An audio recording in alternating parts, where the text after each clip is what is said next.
నమస్తే, నా పేరు బాలకృష్ణ. క్యూటీవీ న్యూస్కి స్వాగతం. ఈరోజు వార్తల్లోని ముఖ్యాంశాలు.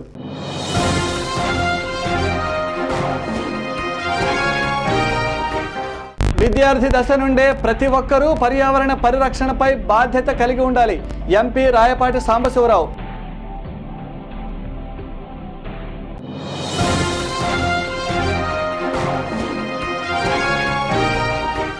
వర్షాకాలంలో కాచి చల్లార్చిన నీటినే ఉపయోగించండి.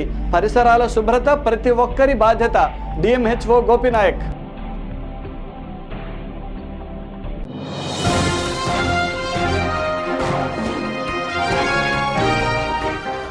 గత 2 రోజులుగా కురుస్తున్న వర్షాలకు తడిసి ముద్దైన నగరం.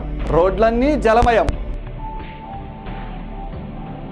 విద్యార్థులు పర్యావరణ పరిరక్షణపై సంపూర్ణ అవగాహన కలిగి ఉండాలని ఎంపీ రాయపాటి సాంబశివరావు కోరారు.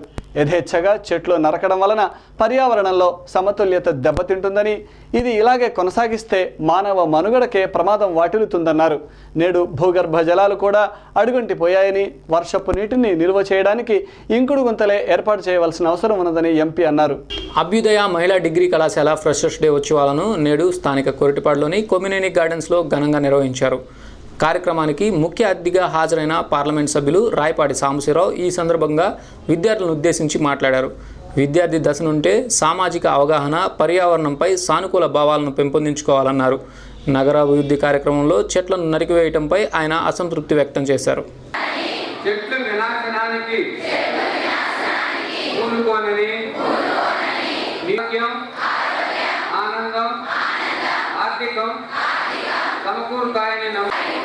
చెట్లు పెంచడానికి ప్రోత్సహిస్తానని నా దైనందిన జీవితంలో గురుగారి దగ్గర నేర్చుకోవాలని కూడా. ఎందుకంటే మీరు బయటకు వెళ్ళిన తర్వాత సంఘంలో పైకి రావాలంటే ఫస్ట్ ప్రిన్సిపల్ డిసిప్లిన్ ఉండాలి. డిసిప్లిన్ కష్టపడి చదువుకోవాలి, పైకి రావాలి, మంచి ఉద్యోగాలు రావాలి. మంచి ఉద్యోగాలు మీ అందరూ కూడా మీ తల్లిదండ్రులు ఆశిస్తులు ఏ విధంగా వాళ్ళు కోరుకుంటారా అంతకన్నా మిన్నగా మీరు అందరూ కూడా పైకి రావాల్సిన అవకాశం ఎంతైనా ఉంది. ఇవాళ మరి గుంటూరు పట్టణంలో లక్ష్మీపురంలో 3-4 బిల్డింగ్స్ 5 బిల్డింగ్స్లో మరి 1500 మంది ఒక చోట చేర్చి మరి పాఠాలు చెప్తున్నారు. చాలా గొప్ప విషయం. ఎందుకంటే ఆడవాళ్ళు ముగ్గురు ఒక చోట ఉంటే చాలా కష్టం, ముగ్గురు మెయింటైన్ చేయడం చాలా కష్టం. ఇంకో పట్టణం చెట్టు పెరిగితేనే చెట్టు పట్టేది అనమాట. చెట్టు పెరుగుతానే చెట్టు పట్టేది.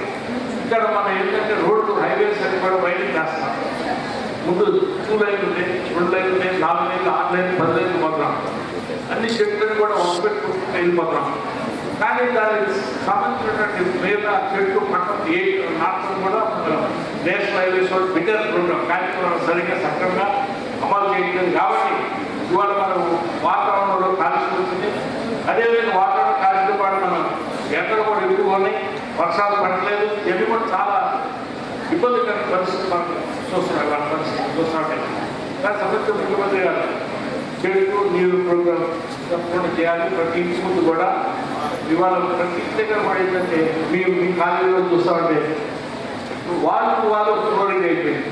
మా ఇంటి దగ్గర కూడా అందరూ ఏమన్నా కూడా వాళ్ళు మొత్తం సిమెంట్ వేసేస్తారు. ఎక్కడ కూడా మట్టి రోడ్డు మట్టి లేదు. దాంతో నీరు ఇంకుగుంట్లు కానీ ఎన్ని లేవు కాబట్టి నీరు కూడా లోపలికి వెళ్ళిపోతున్నాం. లోపల చాలా 100 అడుగులు 200 అడుగులు లోపలికి వెళ్ళిపోతుంది. నీరు నిల్వ ఉంటుంది. మనకు చాలా ఇబ్బంది జరుగుతుంది. కాబట్టి ప్రతి గ్రామంలో కూడా, ప్రతి ఊళ్ళో కూడా, అదేవిధంగా ప్రతి ఇంట్లో కూడా చెట్టు కాండాలను చేసే ముఖ్యమంత్రి కార్యక్రమం చేపట్టారు. దాని సందర్భంగా మరి మేడం గారు కూడా మీ స్కూల్ ముందు కూడా కాలేజీ ముందు చాలా చెట్టు కూడా వాళ్ళ నాకు జరిగిన కొన్ని చెట్టు తీసుకొచ్చి పెట్టినట్టు కూడా దీన్ని కూడా మరి వారికి ఇంకో ముఖ్యంగా వారికి అందించేందుకు మీరు దాదాపుగా మరి కాలేజీ స్థాపించి దాదాపుగా 1992లో జూనియర్ కాలేజీగా స్థాపించడం జరిగింది. వర్షాకాలంలో కలుషితమైన నీరు త్రాగటం వలన పలు రకాల వ్యాధులకు గురయ్యే ప్రమాదం ఉన్నదని, అందువలన కాచి చల్లార్చిన నీటిని వినియోగించాలని జిల్లా వైద్య అధికారి గోపినాయక్ కోరారు. వర్షపు నీరు నిల్వ ఉంటే దోమలకు ఆవాసాలుగా మారతాయని, కావున పరిసరాలు పరిశుభ్రంగా ఉంచుకోవాలని ఆయన కోరారు. జిల్లాలోని అన్ని ప్రాంతాలలో తగు సేవలు అందించడానికి సిబ్బందిని నియమించామని డిఎంహెచ్ఓ తెలిపారు.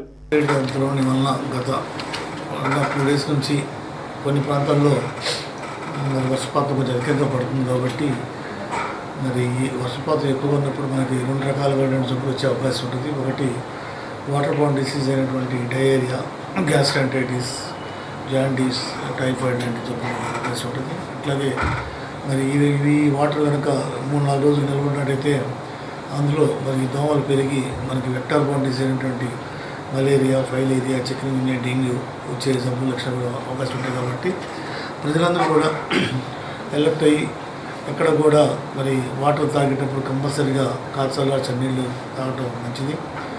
అలాగే వాటర్లో కూడా మరి ఆర్డబ్ల్యూసీ వాళ్ళు సప్లై చేసే వాటర్ అయితే మనం క్లోరినేట్ చేసి పంపిస్తున్నాము. అలా కాకుండా బయట తాగే వాటర్ అయితే తప్పనిసరిగా మరి ఇంటింటికి ఆశాస్ కానీ ఏఎన్ఎంస్ కానీ క్లోరిన్ ట్యాబ్లెట్ డిస్ట్రిబ్యూట్ చేస్తారు. ఆ ట్యాబ్లెట్ వేసుకొని తాగటం అనేది చాలా మంచిది. దానివల్ల మనకి వాటర్ బార్న్ డిసీజ్ రాకుండా ఉండే అవకాశం ఉంటుంది. అలాగే వెక్టర్ బార్న్ డిసీజ్ వచ్చేకల్లా మరి తప్పనిసరిగా ప్రతి ఇల్లు కూడా ఒక యూనిట్లో తీసుకొని ఆ ఇంట్లో మరి ఇంటి ముందు కానీ ఇంటి పక్కన కానీ కాలువల్లో నీళ్ళు నిలవకుండా చూసుకోవటం, అలాగే గిన్నెల్లో కానీ కూరబండల్లో కానీ పూల కుండీల్లో కానీ మరి అట్లాగే డ్రైన్స్లో కానీ వాటర్ నిల్వ స్టాగ్నేట్ కాకుండా చూసుకోవటం, ప్రతి శుక్రవారాన్ని కూడా డ్రై డేగా పాటించి వాటర్ని పారబోసుకొని డ్రై చేసుకోవడం అంటే మంచి వల్ల ఈ యొక్క దోమలు మరి పెరగకుండా ఉండే అవకాశం ఉంటుంది. ఈ దోమలు పెరగకుండా కనుక ఉండగలిగితే మనం దోమకాటు నుంచి వచ్చేటువంటి జబ్బుల్ని రాకుండా కాపాడే అవసరం. కాబట్టి కమ్యూనిటీ అంతా కూడా దీని మీద అవేర్నెస్ ఇవ్వడం వల్ల, అలాగే మరి ఏదైనా మినిమం అంటే ప్రొటెక్షన్, సెల్ఫ్ ప్రొటెక్షన్ కూడా చాలా అవసరం. ముఖ్యంగా దోమతెరలు వాడటం, అలాగే dress code, full dress code వేసుకోవటం. గత 2 రోజులుగా కురుస్తున్న వర్షాలకు నగరం తడిసి ముద్దయింది. నగరంలో డ్రైనేజీ వ్యవస్థ సరిగా లేకపోవడంతో వర్షపు నీరు రోడ్లపై నిలిచి చెరువులను తలపించాయి. దీనితో ట్రాఫిక్ కూడా కొంతసేపు అంతరాయం ఏర్పడింది. నగరంలోని ప్రధాన రహదారులే ఇలా ఉంటే ఇక శివారు ప్రాంతాలలో పరిస్థితి మరింత దారుణంగా ఉంటుందని స్థానికులు అభిప్రాయపడ్డారు. బంగాళాఖాతంలో ఏర్పడిన అల్పపీడనం ప్రభావం వలన 2 రోజులుగా నగరంలో వర్షాలు కురుస్తుండటంతో రోడ్లన్నీ జలమయమయ్యాయి. సాక్షాత్తు నగరపాలక సంస్థ కార్యాలయంలోనే వర్షపు నీరు నిలిచి చెరువును తలపిస్తుంది. ఎప్పటి నుండో డ్రైనేజీ వ్యవస్థను బాగు చేయమని పలు ప్రజా సంఘాలు, స్థానికులు కోరుతుండగా ఇంతవరకు అధికారులు ఆ దిశగా అడుగులు వేయకపోవడంతో వర్షపు నీరు రోడ్లపైనే నిలిచి ఇబ్బందిగా మారింది. ఇకనైనా అధికారులు స్పందించి డ్రైనేజీ వ్యవస్థను సరిచేయాలని నగరవాసులు కోరుతున్నారు.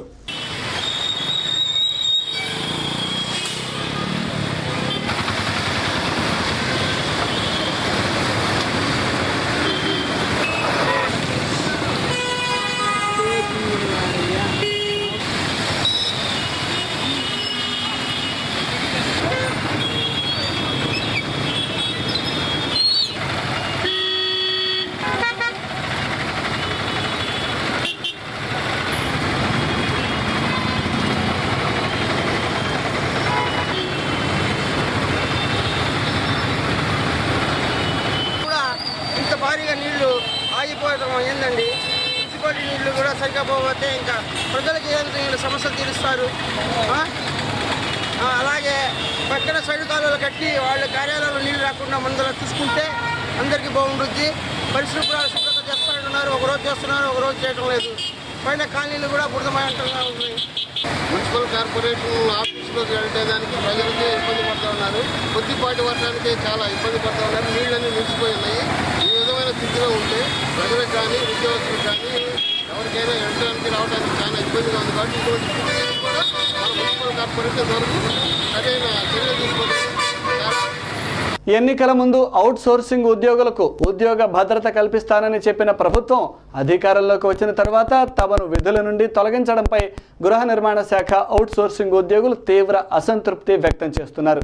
తిరిగి తమను విధులలోకి తీసుకునేంత వరకు తమ దీక్షలు కొనసాగుతాయని ఈ నెల 30వ తారీఖున కేంద్ర కార్యాలయాన్ని ముట్టడించనున్నామని వారు తెలిపారు. మరి ఎంతోమంది కుటుంబాలు పక్కా గృహ నిర్మాణ సంస్థలో పనిచేస్తూ ఎంతోమంది పేదలకి, నిర్భాగ్యులకి, దిక్కులేని వారికి అనేక మందికి పక్కా గృహాలు నిర్మిస్తూ ఒక పక్కా గృహము ఎంతమందికి జీవనోపాధి ఇస్తుందో అలాంటి పక్కా గృహ నిర్మాణంలో పనిచేస్తున్నటువంటి అవుట్సోర్సింగ్ ఉద్యోగులకి పక్కాగా ఉద్యోగ భద్రత లేదంటే చాలా సిగ్గుచేటు. ఈ రోజున అనేక మంది కుటుంబాలు రోడ్డు పడ్డాయి. ఈ దశలో ఏం చేయాలో తెలియనటువంటి పరిస్థితి, ఎక్కడికి వెళ్ళాలో తెలియదు. భార్య బిడ్డలు, వాళ్ళు కట్టే ఫీజులు, ఇంటి అద్దె, తిండి లేక అనేక రకాలైనటువంటి మరి కష్ట నష్టాలతో ఉన్నటువంటి ఈ యొక్క వ్యవస్థను ఒకసారి నిర్మూలన చేసేయడానికి సిద్ధపడింది ఈ ప్రభుత్వం. మరి ఈ ప్రభుత్వం అధికారంలో రావడానికి ముందు ప్రతి ఒక్క మరి అవుట్సోర్సింగ్ ఉద్యోగస్తులను కూడా పర్మనెంట్ చేస్తామనేటువంటి ఒక నినాదం వచ్చింది. మరి అనేక డిపార్ట్మెంట్లు ఈ యొక్క అవుట్సోర్సింగ్ పనిచేస్తున్నాయి. అయితే గృహ నిర్మాణ సంస్థ ఉన్నటువంటి ఈ యొక్క అవుట్సోర్సింగ్ విద్యార్థులు ఒక ప్రత్యేకత ఉంది.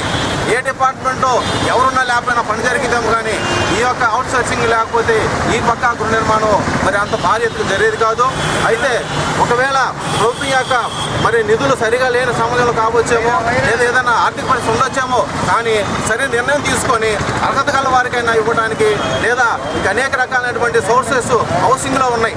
ఎందుకంటే 83-84 నుంచి కట్టేటువంటి గృహాలకు ఇంకో లోన్ రికవరీ లేదు.